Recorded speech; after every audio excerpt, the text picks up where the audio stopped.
There's something quietly powerful that most people overlook: a blank page. It doesn't judge you, it doesn't interrupt, it doesn't offer advice you didn't ask for. It just waits, ready to hold whatever you need to say. Now, if you've ever been curious about journaling but didn't know where to start, stick with me. By the end of this, you'll know exactly how to begin.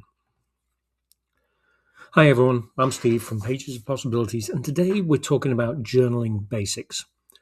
And maybe you've heard about the benefits and you're wondering if they're actually real. Maybe you've tried journaling years ago and it just didn't stick, or maybe you're just a little skeptical that writing a notebook could actually change anything. All of those feelings are totally valid. But here's the good news: journaling is one of the most forgiving practices you can adopt. There's no test, no audience, and honestly, there's no wrong way to do it. This content comes from a detailed article I wrote, but I've adapted it especially for you listening right now. So let's dig in. Let's start with the basics. What actually is journaling? And at its simplest, journaling is writing down your thoughts, feelings, and experiences. That's it. No fancy techniques are required, no special equipment, no minimum word count. And some people use it to process emotions, others use it to plan their days or capture ideas. Some write long, flowing entries, others jot down bullet points or single sentences. Some journal every morning like clockwork, and others only write when inspiration strikes. Now, you might wonder about the difference between a journal and a diary, and truthfully, the line is pretty blurry. Diaries tend to record daily events, what happened, where you went, who you saw. Journals focus more on reflection, feelings, and ideas, but plenty of people use the terms interchangeably. Here's what matters: journaling exists on a spectrum. On one end, you have the completely unstructured free writing, just letting thoughts spill onto the page. On the other end, you have the structured approaches with prompts, templates, and most people land somewhere in between.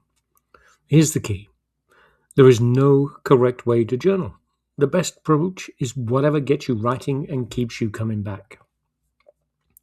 So, why do people actually journal? What's the real payoff? Well, journaling has been around for centuries, from the philosophical reflections of Marcus Aurelius to the intimate observations of Virginia Woolf. But this isn't just a practice for emperors and literary icons. Regular people have turned to journaling throughout history because it works. Modern research backs this up. Dr. James Pennebaker at the University of Texas found that writing about emotional experiences for just 15 to 20 minutes over several days led to measurable improvements in both mental and physical well-being. But you don't need to read the research to experience the benefits. Let me walk you through what regular journaling can offer. First, clarity and self-awareness. When thoughts stay trapped in your head, they tend to swirl. Writing them down forces you to slow down and actually articulate what you're thinking. You might start writing about feeling stressed and discover 3 paragraphs later you're actually afraid of disappointing someone specific. Then there's the emotional processing. Different Difficult emotions don't disappear when we ignore them. They tend to leak out sideways. Journaling provides a safe container for processing feelings like anger, sadness, or anxiety. Putting emotions into words can actually reduce their intensity. Here's another one: stress relief. There's a reason getting it off your chest feels so good. Journaling offers that same release as venting to a friend, but without requiring anybody else's time. And it's available whenever you need it. 3 a.m., during lunch, after a tough conversation, it's there. Journaling also helps with problem solving. When you see your thoughts laid out on paper, patterns emerge. Options become clearer. Solutions that felt impossible while bouncing around in your head suddenly seem workable. And finally, goal achievement. Writing down goals makes them concrete. Dr. Gail Matthews at Dominican University found that people who wrote down their goals were 42% more likely to achieve them than those who just thought about them. Now, not everyone experiences all these benefits, and that's okay. The benefits you receive depend on how you use the practice. Now, here's something I've noticed. Almost everyone who hesitates about journaling shares the same doubts. I'm not a writer. You don't need to be. Journaling isn't about producing beautiful prose, it's about thinking on paper. Misspellings, grammatical errors, messy handwriting, none of it matters. No one is grading you. I don't have time. Well, you might have less time than you'd like, but you probably have more time than you think. Journaling can be done in 5 minutes. It can be done in the time you spend scrolling through your phone. My life isn't interesting enough. Look, journaling isn't about documenting exciting events. It's about exploring your inner world. The most powerful entries often come from ordinary days, the small frustrations, the quiet joys and subtle observations that make up real life. I've tried it before and it didn't work. Now that's valuable information, not a reason to give up. Maybe the approach you tried wasn't the right fit. Maybe the timing wasn't right. Maybe you put too much pressure on yourself. The truth is, journaling works for all kinds of people. Introverts and extroverts, analytical thinkers, creative spirits. The practice adapts to you, not the other way around.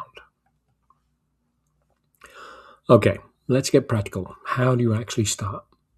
Starting is often the hardest part. There's something intimidating about that first blank page. But here's a reframe that might help. Your first entry doesn't need to be good. It just needs to exist. First decision, handwriting or digital. Both work. Handwriting tends to slow you down, which can help with reflection. Digital offers convenience and searchability. Don't overthink this. If you're drawn to a beautiful leather notebook, start there. If you'd rather use a notes app, that's equally valid. Second, pick a time and place. Consistency becomes easier when journaling has a home in your routine. And some people write things first thing in the morning, others prefer evening. Neither is better, neither is wrong. Experiment, see what works for you. Third, and this is crucial, start small. One of the most common mistakes is starting too ambitiously. You imagine yourself writing pages of profound insights every day, and when reality doesn't match that vision, you feel like a failure and quit. Instead, start with 5 minutes or one paragraph or even one sentence. The goal at the beginning isn't to write a lot, it's to write. Now, if you're staring at a blank page, wondering what to write, here are some simple ways to begin. Write about how you're feeling right now, in this moment. Describe your days so far. Write about why you decided to start journaling. Or simply write, I don't know what to write, and keep going from there. The content matters less than the act of putting words on paper. Don't judge what comes out, just let it come. Every journaler faces obstacles, so let's tackle some of the common ones. I keep forgetting. Tie your journaling to something you already do consistently. Your morning coffee, brushing your teeth, getting into bed. Keep your journal visible so it reminds you. The more you connect journaling to existing routines, the more automatic it becomes. I feel stuck or bored. Time to mix things up. Try a different type of journaling. Change locations. Use a new notebook. Sometimes the practice just needs a small refresh. I'm worried someone will read it. Privacy concerns are valid, so find a secure place, a locked drawer, a hidden spot, or a password-protected app. You control what you write. You can always destroy entries if needed. I started, but I stopped. And this is incredibly common, and it's not a failure, it's information. And think about what made you stop. Were you trying to write too much at the wrong time?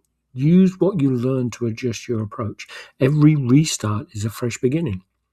And if it feels self-indulgent, taking time to understand yourself isn't selfish. It's maintenance. You maintain your car, your home, your relationships. Maintaining your inner world is just as important. Look, here's something I've learned from years of journaling. Most entries aren't profound. They're ordinary. Sometimes they're even boring. Sometimes in fact, most of the times they're probably repetitive. But that's completely fine. Journaling isn't about producing a collection of brilliant insights. It's about showing up regularly and being honest. The magic happens in the accumulation, in the practice itself, not in any one single entry. Write badly, write boring things, write the same complaint 3 days in a row if that's what's on your mind. The page can hold it all. So let's wrap this up with some key takeaways. Journaling is simply writing down your thoughts and feelings. There's no right way, only the way that works for you. Start small. 5 minutes is enough. And remember, imperfection is part of the process. Most entries won't be profound, and that's exactly how it should be. You have everything you need to begin. Not tomorrow, not next week, today. Open a notebook or a notes app, write one sentence about how you're feeling. That's enough.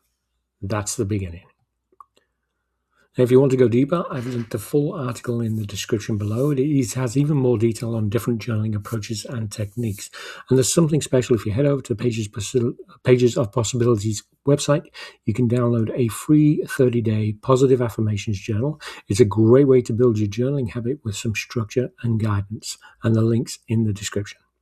If this was helpful, do me a favor, hit that like button. It helps more people find this content. And if you're not subscribed yet, consider joining us. I share practical insights on journaling and personal growth. Drop a comment below. Tell me what's been holding you back from journaling. I'd love to hear from you. Thanks for listening. The blank page is waiting.